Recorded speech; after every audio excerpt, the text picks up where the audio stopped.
वाहिगुरु जी का खालसा, वाहिगुरु जी की फतेह। खुदा खुद उन लोगों की देखभाल करता है जो यतीम और लाचार लोगों का ख्याल रखते हैं। ये अल्फाज पंजाब के ज़िला बरनाला के नारायणगढ़ सोहिया गांव में नाबीना बच्चों के लिए चलाए जा रहे एक शेल्टर होम के निगरान आला बाबा सूबा सिंह पर सादिक आते हैं। बाबा सूबा सिंह खुद भी नाबीना हैं, लेकिन बसारत से महरूमी उन्हें किसी भी तौर पर शेल्टर होम के नाबीना बच्चों के तईं जिम्मेदारियों से बेबहरा नहीं करती। नाबीना अफराद का ये शेल्टर होम मकामी तौर पर नेत्रहीन के नाम से मशहूर है। इस आश्रम की आमदनी का अपना कोई जरिया नहीं है। मकामी लोगों और पंजाबी मुहाजिरीन की जानिब से जो भी ताउन मिलता है, इससे आश्रम की ज़रूरियात पूरी हो जाती है। ये शेल्टर होम नाबीना और ज़हनी या जिस्मानी तौर पर माजूर या फिर यतीम बच्चों के मुस्तकबल को नई उम्मीद और समत फराहम कर रहा है। बाबा सूबा सिंह ने इस आश्रम की शुरुआत तकरीबन 20 बरस कबल एक गैर आबाद बंजर ज़मीन के टुकड़े पर की थी। फिलहाल इस आश्रम में मुतादिद बच्चों का मुस्तकबल संवारा जा रहा है। 2029 मार्च ਨੂੰ 4 नगरां ने सामने इस सेवा संभाली सी स्थान दी। मैंने सन 2000 में ये मुहिम शुरू की थी। ट्रेनों में या बस स्टैंड पर भीख मांगने वाले नाबीना, यतीम और ज़हनी और जिस्मानी तौर पर माजूर बच्चों को यहाँ लाया था। फिलहाल आश्रम में तकरीबन 40 बच्चे हैं। यहाँ तक के ज़िला इंतज़ामिया वक्तन फ़ौक्तन ऐसे लाचार बच्चों को इस आश्रम में लाता है। अगर हमें किसी यतीम या गरीब बच्चे के बारे में मालूमात मिलती है तो हम इसे यहाँ लेकर आते हैं। ਜਿਹੜੇ गरीब है ਜਾਂ यतीम है, माता पिता है नहीं ਇਹਦੇ, ਉਸ ਤਰ੍ਹਾਂ ਫਿਰ ਸਮਝਾ ਕੇ ਲੈ ਕੇ ਆਉਣਾ ਪੈਂਦਾ ਜੀ।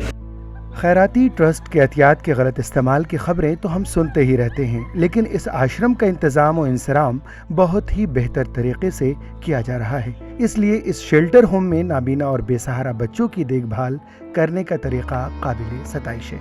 इन बच्चों से कुछ नहीं लिया जाता है, उन्हें हर सहूलत मुफ्त फराहम की जाती है।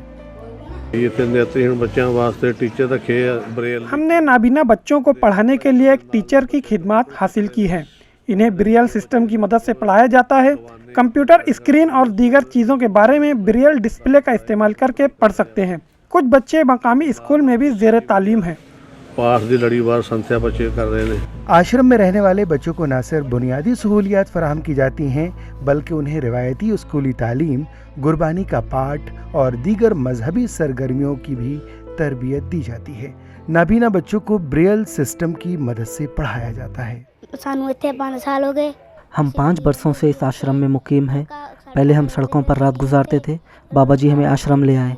इत्थे बाबा जी लेके आए सी ते मैं इत्थे कीर्तन दबला संध्या। रिवायती तालीम के अलावा हमें मुकद्दस ग्रंथों का पाठ करना भी सिखाया जाता है। हमारे पास खेलने की सहूलत भी है। अगर हमें किसी चीज़ की ज़रूरत हो तो वो गुरुद्वारा मैनेजिंग कमेटी की जानिब से फराहम की जाती है। ते इत्थे खेडदे भी आके फिर सारा कुछ दिंदे जो मंगीदा इन्हां। 2014 च आया सी। पढ़ाई एक वाजा। मैं सन 2014 में आश्रम आया था। मैं मुख्तलिफ़ किस्म के मौसीकी आलात बजाना सीख रहा हूँ। मुझे गुरबानी पाठ करना भी सिखाया जा रहा है। ये सबक हमारे कंप्यूटर्स पर दस्तयाब हैं, जिसे हम सुनते और याद करते हैं।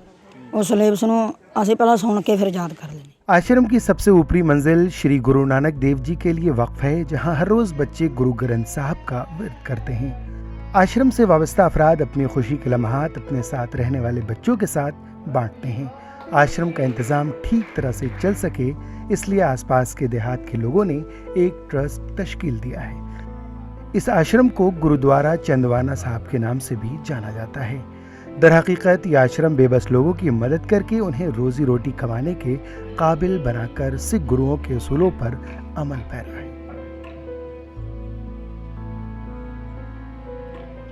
Bureau report, ETV Bharat.